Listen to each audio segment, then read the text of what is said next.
నమస్కారం. లక్ష్మి చెప్పే కథలకు స్వాగతం. వీణులతో వీక్షించటానికి సిద్ధం కండి. ప్రియ సఖులు, ఇప్పుడు మనం సుప్రసిద్ధ రచయిత శ్రీ పివిఆర్ శివకుమార్ గారు రచించిన శమంత హేమంత అనే నవలను ధారావాహికంగా విందామండి. ఈ నవల 1975 ఏప్రిల్ నుండి ఆంధ్ర సచిత్ర వారపత్రికలో ధారావాహికంగా ప్రచురింపబడింది. ఇక ఇప్పుడు మొదటి భాగం మొదలు పెట్టేస్తున్నానండి. ఎన్నిసార్లు చెప్పాలి హేమ, నేను రాను రాను రానని. దయచేసి నన్ను విసిగించక అవతలికి వెళ్తావా? ఆదిత్య కంఠంలో హఠాత్తుగా చోటు చేసుకున్న కరకుదనానికి ఆశ్చర్యపడి ఆ వెంటనే చిన్నమైన ముఖంతో వెనక్కు తిరిగింది హేమంత. ఏమిట్రా అన్నిసార్లు చెప్పింది? ఎందుకు వెళ్ళవు? ఇంటికొచ్చిన పిల్లని చిన్నపుచ్చటమేనా ప్రజ్ఞ? మహా తెలివితేటలు నేర్చుకున్నావులే ఈ మధ్య. ఆపుకోలేని కోపంతో మేడమెట్లు దాటి గదిలోకి వస్తూ అంది ధనలక్ష్మి. మనవరాలి మొహం చిన్నబోవటం అది తన మూలంగా సహించలేకపోయిందామె. ఎన్నడూ పరుషంగా మాట్లాడని తల్లి నోటి నుండి వెలువడ్డ మాటలతో హతాశుడయ్యాడు ఆదిత్య. మారు మాట్లాడకుండా లేచి డ్రెస్ మార్చుకోసాగాడు. ధనలక్ష్మి గిరుక్కున్న వెనుతిరిగి కిందకు నడిచింది. గదిలో కిటికీలో గడ్డాన్ని ఆనించి ఆ పక్కనే ఉన్న సోఫాలో కూర్చుని బయటకు చూస్తోంది హేమంత. లేమ్మా హేమ, లేచి బట్టలు మార్చుకో, వాడు వస్తున్నాడు అంటూ ఆమెను సమీపించింది ధనలక్ష్మి. చుబుకాన్ని పట్టి తన వైపుకు తిప్పుకున్న మనవరాలి కళ్ళల్లోని నీళ్లు చూసి అదిరిపడింది. హేమ, ఏడుస్తున్నావా? వాడి మాటలకే? చచ్చా, నీకు తెలీదమ్మా, వాడి మనసు వెన్నలాంటిది. ఆ మృదుత్వాన్ని పునరుజ్జీవింపచేస్తావన్న ఆశతో నా వెంట తెచ్చాను. నువ్వు ఇలాంటి అదిలింపులకి మొహం మార్చుకోవటం మంచిది కాదమ్మా. వాడు తప్పక మారతాడు. మారి తర్వాత నీ సాహచర్యంతో మునుపటి మనిషే తీరతాడు. ఈ ఊరికి ట్రాన్స్ఫర్ అయి వచ్చినప్పటి నుంచి ఈ శని పట్టింది, కానీ అంతకు ముందంతా ఎంత చిలిపిగా, ఎంత చైతన్యంగా, ఎంత హాయిగా ఉండేవాడు. ఆ చలాకి తన మళ్ళీ నీతోనే రావాలి వాడికి. మెట్ల మీద టకటకా వినపడ్డ బోట్ల చప్పుడుతో గబుక్కున మాట్లాడటం ఆపేసి, లే హేమ, తయారుగా, వాడు వచ్చేస్తున్నాడు అని తను ఆ గదిలో నుంచి బయటకు నడిచింది ధనలక్ష్మి. చివరి మెట్టు మీద ఒక కాలు, నేల మీద మరొక కాలు మోపి కుడి చేత్తో రైలింగ్ పట్టుకుని నిలబడి ఉన్నాడు ఆదిత్య. బ్రౌన్ సూట్లో నీలం రంగు టైతో హుందాగా నిలబడి ఉన్న కొడుకును చూడగానే అప్రయత్నంగా కళ్ళ నీళ్లు తిరిగాయి ధనలక్ష్మికి. అచ్చంగా ఆయన విగ్రహం. ఈ అందానికి హుందాతనానికి తోడుగా ఆ చిలిపిదనము ఉంటే ఎంత బాగుండేది. ఎందుకు మాయమైపోయాయి అతడిలోని ఆ ఉత్సాహము, చిలిపితనము అనుకుంది. అయిందా నీ మనవరాల అలంకరణ? విసురుగా అడిగాడు ఆదిత్య. వస్తోందిరా. నువ్వు అలా సీరియస్గా కర వచ్చేట్టుగా మాట్లాడితే పాపం దానికి సరదా ఏముంటుందిరా? తల్లి మాటలు వినపడనట్లే వీధి గుమ్మం వైపు చూస్తూ నిలుచున్న ఆదిత్య చెప్పుల చప్పుడు విని వెనక్కి తిరిగాడు. అతను అంతవరకు చేసిన ఊహలకు విరుద్ధంగా అత్యంత సాధారణంగా అలంకరించుకుని వచ్చింది హేమంత. లేత గులాబీ వర్ణపు పువ్వుల చీర, ఒక చేతికి 2 గాజులు, మరొక చేతికి రిస్ట్ వాచి, మెడలో సన్నని గొలుసు, చిన్న బొట్టు. ఎంత సాదాగా ఉన్నా ఆకర్షణ మాత్రం అధికంగానే కనిపించింది ఆ ముఖంలో అతనికి. ఆ ఆకర్షణకు లోబడకూడదన్నట్లుగా, లోబడిపోతానేమోనని భయపడుతున్నట్లుగా గిరుక్కున తల తిప్పుకుని ముందుకు నడిచాడు. వెనకే అడుగులు వేసింది అమ్మమ్మ తృప్తి కోసం అన్నట్లుగా హేమంత. కారు కారిడార్లోకి డ్రైవ్ చేసుకొచ్చాడు ఆదిత్య. ముందు తలుపు తెరిచి అతని పక్కగా కూర్చుంది హేమంత. రివ్వును దూసుకుపోయిన కారును చూస్తూ అక్కడే నిలబడ్డ ధనలక్ష్మి కళ్ళు తుడుచుకుని వెనక్కు తిరిగింది.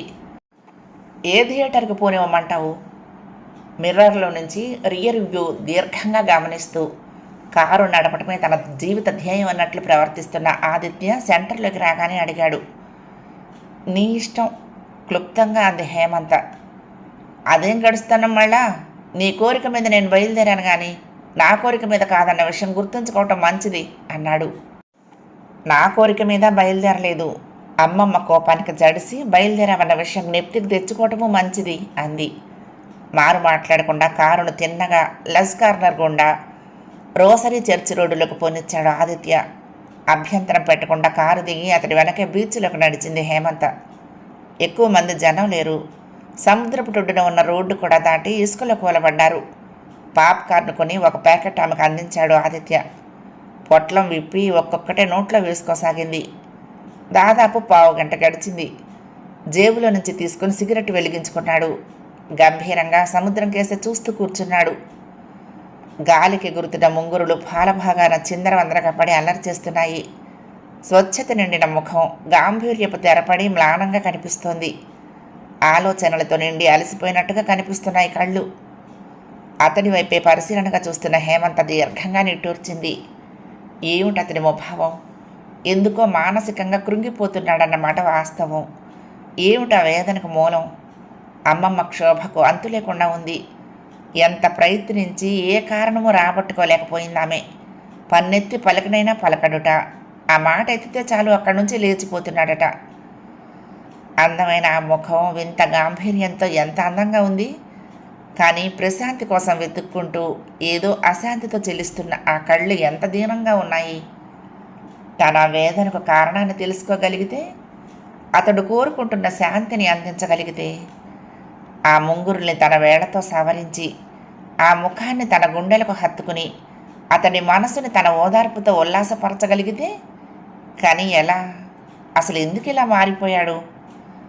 చిన్నప్పుడంతా ఎంత చిలిపిగా అల్లరిగా ఉండేవాడు. నోరు తెరిస్తే ఆ వాగ్ధోరణికి అంతుండేదా? మరిప్పుడు మూగివాడిలాగా ఎలా కూర్చోగలుగుతున్నాడు? ఎదురుగా తననుంచుకుని కూడా. సినిమాకని బయలుదేరి ఇలా బీచ్కి ఎదురు తీసుకొచ్చాడు.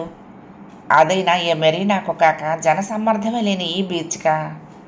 ఏమిటింత నిర్వేదానికి కారణం? ఆమె ఆలోచనల్లోనే మరో అరగంట గడిచిపోయింది. క్రమంగా కృంగిపోయాడు భానుడు. మావయ్య మెల్లగా పిలిచింది. ఉలిక్కిపడి ఈ ప్రపంచంలోకి వచ్చాడు. ఏమిటి మావయ్య, నీలో నువ్వే ఆలోచించుకుంటున్నావు? సౌమ్యంగా అడిగింది. ఏం లేదు హేమ, పరధ్యానంగానే జవాబిచ్చాడు.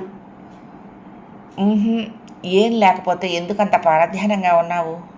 ఎందుకు నీలో నువ్వే మదన పడుతున్నావు? నీలో ఏదో బాధ రగులుతోంది. అది మరొకరితో పంచుకుంటేనే తీరుతుంది. చెప్పు మావయ్య, నాతో నీ బాధ చెప్పకూడదా? ఆ బాధ పోగొట్టే ప్రయత్నమైనా చేయతగనా నేను? ఆతృతగా అంది. లాభం లేదు హేమ, ఇది మరొకరితో పంచుకోగల వ్యధ కాదు. దీనికి సానుభూతి వాక్యాలతో అంతం రాదు. అందుకే ఎవరికి చెప్పుకోవలసిన అవసరమూ లేదు అన్నాడు. పోదాం పద. మరో మాట కూడా తావివ్వకుండా చటుక్కున లేచి నిలబడ్డాడు. మరొక 2 నిమిషాల్లో కారు వెనక్కి బయలుదేరింది. అదేమిట్రా, అప్పుడే వచ్చేసారేమో, సినిమాకి వెళ్ళలేదా? 8 అయినా కాకముందే తిరిగొచ్చిన కొడుకుని మనవరాల్ని చూస్తూ విస్తుపోయింది ధనలక్ష్మి.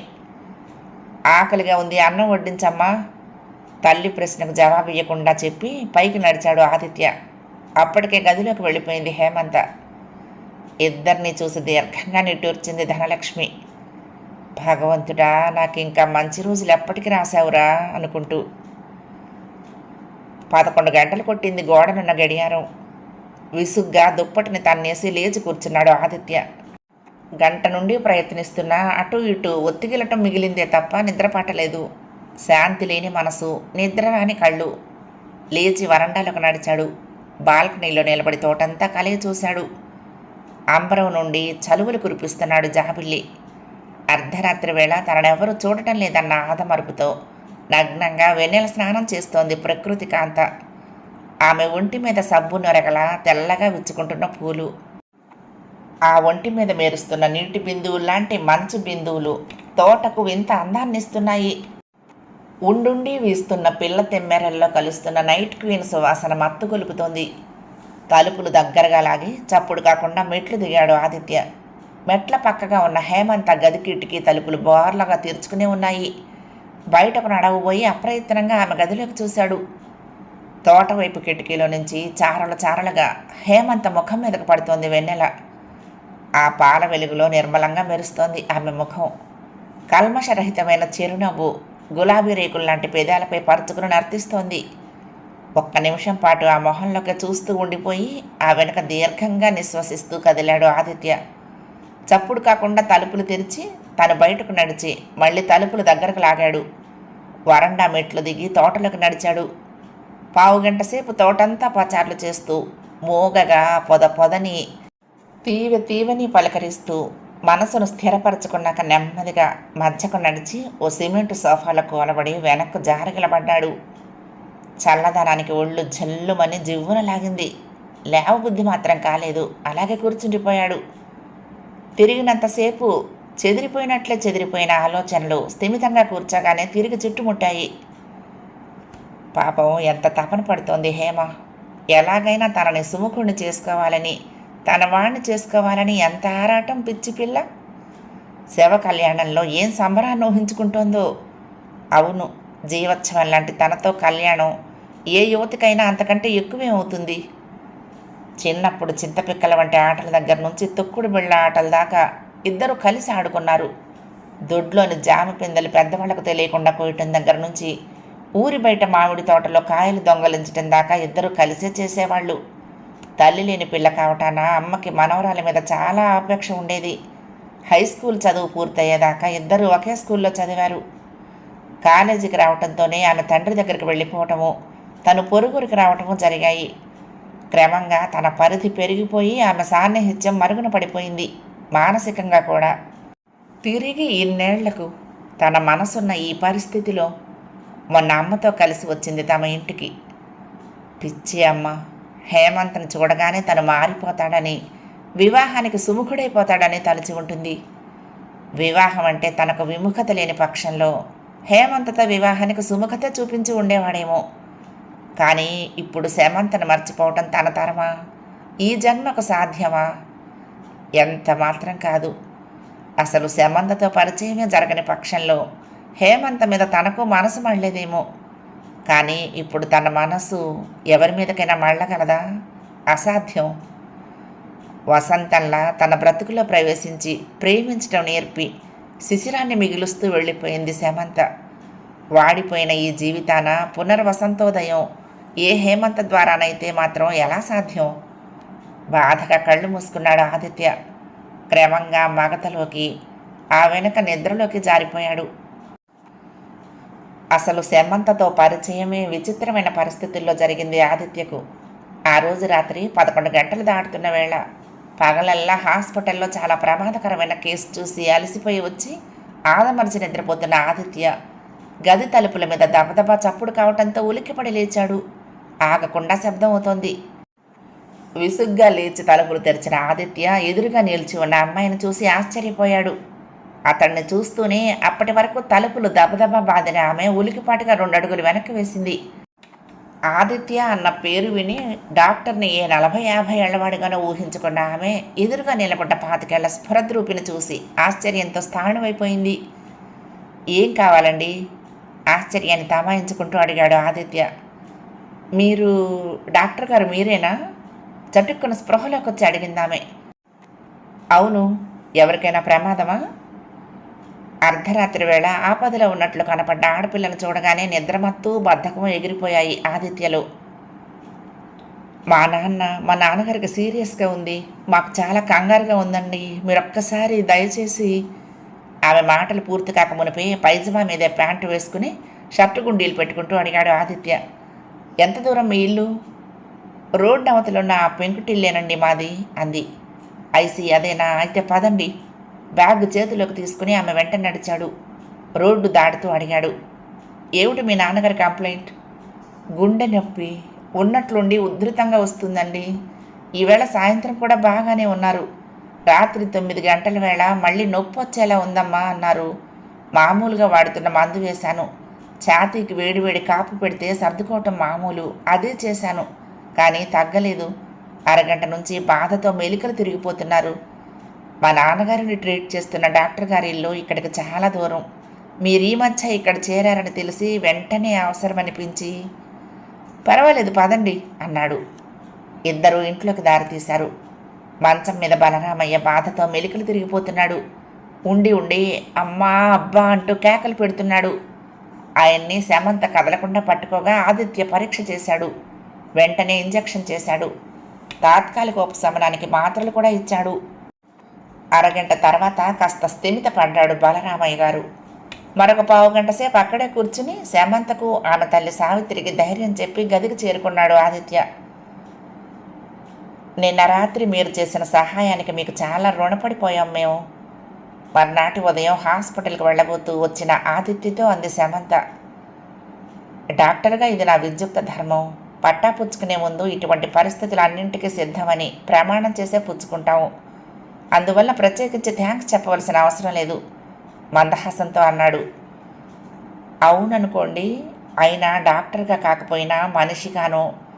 డాక్టర్గా మీకు అలసట అకాలము ఉండకపోవచ్చు, కానీ పగలల్లా శ్రమించి శ్రమను మరిపించే విశ్రాంతిని ఆశించి నిద్రను ఆశ్రయించిన ఒక మామూలు మనిషిగా మీరు విసుక్కుంటే అది అసందర్భము అన్యాయము కాజాలుగా.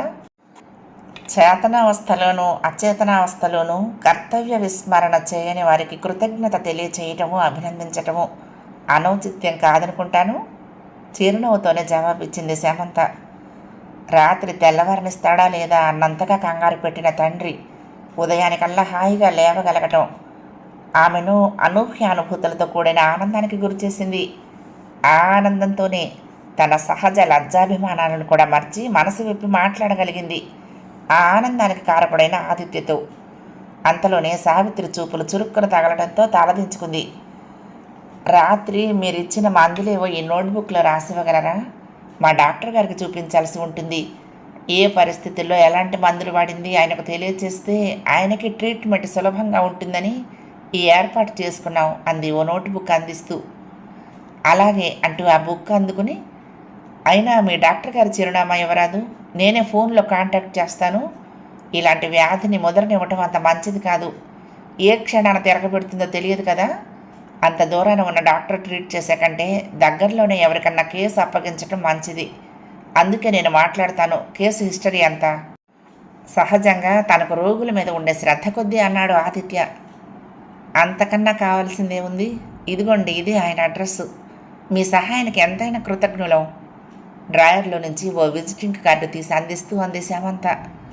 బలరామయ్యను ఒకసారి పరీక్షించి ఆయన వాడుతున్న మందుల్ని చూసి తోచిన సలహా ఇచ్చి తిరిగి సాయంత్రం వస్తానని చెప్పి సెలవు తీసుకున్నాడు. చాలా మంచివాడిలా ఉన్నాడు కుర్ర డాక్టరు. అతడు వెళ్ళిన వైపే చూస్తూ అన్నాడు బలరామయ్య. పెదవులు విరుస్తూ విసురుగా లోపలికి వెళ్ళిపోయింది ఆ మాటలు విన్న సావిత్రి. నిర్లిప్తంగా నిట్టూరుస్తూ అనుసరించింది సమంత. ఆ సాయంత్రమే కేసుని హస్తగతం చేసుకున్నాడు ఆదిత్య. పైసరాలని ఆ మొగమాటపు కేసు వదిలిపోవటమే అదృష్టం అన్నట్టుగా సందు దొరకటంతోనే తప్పుకున్నాడు ఆ డాక్టర్. అంతకు 2-3 నెలల ముందు నుంచే ఆ డాక్టర్ వైఖరి మారటము, అతడు తమ ఇంటికి రావటానికి తండ్రిని పరీక్షించడానికి నిర్లక్ష్యం చూపుతూ ఉండటము గ్రహించినా అంతకన్నా ఎక్కువ డబ్బుతో మరొక డాక్టర్ని తెచ్చుకోలేక అతడు చిరకాలంగా పరిచయం ఉన్నవాడు కనుక అలాగే ఈడుస్తుంది సమంత ఆ ట్రీట్మెంటును మనసులో బాధపడుతూనే. దేవుడు పంపిన మనిషిలా వచ్చిన ఆదిత్య కేసును తనకు తనే తీసుకోవటము, శ్రద్ధగా ప్రతిరోజు వచ్చి వెళ్తూ తనకేమైనా శాంపిల్స్ లభ్యమైనప్పుడల్లా మందులు కూడా సహాయపడుతూ ఉండటము ఆమెకు కొత్త ఆశని ఆనందాన్ని కలిగింపచేశాయి. మనసులోనే దేవుడికి శతవిధాలా మొక్కుకుంది. ఇకనైనా తండ్రి ఆరోగ్యము దారికి చేరేలా చెయ్యి భగవంతుడా అని. కన్నె వయసు కలల మనసు సావిత్రిది. తనని మనసారా ప్రేమించి బ్రతుకులు పంచుకుందాం, నాకొచ్చే 300లోనే స్వర్గాన్ని చవి చూద్దాం రా సావిత్రి రమ్మని పిలుపునందిస్తున్న భావని అతడితోటి సౌఖ్యాన్నే కాదని తను ఆశగా ఇక్కడికి వచ్చింది ఎందుకు? దేవదాసు పార్వతిలా ఈ ముది ఒగ్గుని అతడి పసిగుడ్డుని తల్లిలా ఆదరిస్తూ సేవలు చేయటానికా? నిండు యవ్వనపు పొంగుల్ని చల్లార్చుకుంటూ కూడు లేకపోయినా పస్తులుంటూ వాళ్ళకింత గంజి కాచిపోస్తూ జీవితం వెళ్ళమార్చుకోవటానికా? ఏ వైభోగాన్ని తను కోరొచ్చింది? ఏం పొందగలిగింది? దేవుడు ఎందుకింత పగబట్టి ప్రవర్తిస్తున్నాడు తన మీద? తన కసిని ఎలా తీర్చుకోవాలో ఎవరి మీద తీర్చుకోవాలో తెలియని సావిత్రి ఆ పరిస్థితికి కారకుడిగా కనిపించిన బలరామయ్యను సమంతను వాటికి ఆలంబన చేసుకుంది. నిజానికి బలరామయ్యకు ఆస్తి పోయినా స్వార్జితం కడుపు నిండా తినటానికి చాలినంత లేకపోలేదు. అతడి వయసు కూడా 4 పదులు దాటనిదే. అయినా ఇంకెంతో ఆశించి వచ్చిన సావిత్రికి అంత మాత్రపు బ్రతుకు తృప్తిని కలిగించలేకపోవటంలో ఆశ్చర్యం లేదు. తీవ్రమైన ఆశాభంగానికి గురైన ఆ అమాయకురాలు నిశిరాత్రులు ఒంటరిగా కూర్చుని గుబులు గుబులుగా రోధిస్తుండేది. 2-3 సార్లు అది గమనించిన బలరామయ్య ఆమెను ఓదార్చడానికి తనకు చేతనైనంతగా ప్రయత్నించేవాడు. పిచ్చిదానా, ఎందుకు ఏడుస్తావు? ఆ పాడు ఆస్తి కోసమా? అది లేకపోతే మాత్రమే నా ఉద్యోగం లేదు. నీకు కావలసినంత సౌఖ్యాన్ని సమకూరుస్తాను. ఇలా బాధపడి కృంగిపోకు, మనకు తిండికి బట్టకి ఏనాడు లోటు రాదు అంటూ ఎన్నో చెప్పి కౌగిల్లోకి తీసుకునేవాడు. అతడిలో ఒదిగిపోవటానికి ఆమె మనసు చచ్చినా అంగీకరించేది కాదు. ఆ క్షణాలన్నింటా ఆమెకు తన బావే గుర్తుకొచ్చేవాడు. అతడి బలమైన జబ్బలు, బాహుబంధము, అతడికి తను చేసిన ద్రోహము గుర్తొచ్చేవి. భర్తను తోసేసి లేచిపోవాలనిపించేది. కానీ కోరికలు కాలుస్తున్న శరీరము, బలవంతంగా అధికారంగా చుట్టుకుపోతున్న భర్త ఆమెలోని మనసును నలిపేసి దాని నోరు నొక్కివేసేవాళ్ళు. అయిష్టంగానే మొదటి బిడ్డను కన్న సావిత్రి ఏళ్లు గడుస్తున్న కొద్దీ ఆ జీవితానికి అలవాటు పడిపోక తప్పలేదు. క్రమంగా మరో 2 కొడుకులకు తల్లి అయింది. మొదటి నుంచి తన ఆనందానికి, తన బిడ్డల భవిష్యత్తుకి శమంత శత్రువన్న భావం మరింత బలపడిందామె. భార్యలోని బలహీనత బలరామయ్యకు తెలుసు. ఆమెను సంతృప్తి పరచగలంత వైభోగాన్ని తను సమకూర్చలేడని తెలుసు. ఆమె మనసు తెలుసుకోకుండా తొందరపడి ఆమెను జీవితంలోకి ఆహ్వానించటమే తను చేసుకున్న మొదటి పొరపాటని అతడు ఏనాడో గుర్తించాడు. అందుకే అతడు వీలైనంత వరకు భార్యతో సర్దుకుపోవటానికే ప్రయత్నించేవాడు. ఏ తల్లి ప్రేమను శమంతకు అందించే దృష్టితో తన వివాహం తలపెట్టాడో ఆ మూల ధ్యేయమే సమూలంగా నాశనమైందని గుర్తించిన అతడు భార్యనేమీ అనలేదు. తండ్రి ప్రేమతో పాటు తల్లి ప్రేమను కూడా తనే అందించే ప్రయత్నాలు ప్రారంభించాడు. ఏళ్లు గడిచి మరో 4 బిడ్డలకు తండ్రి అయినా అతడు తనకు శమంతపై ఉన్న ప్రేమను మరో 4 భాగాలు చేయలేకపోయాడు.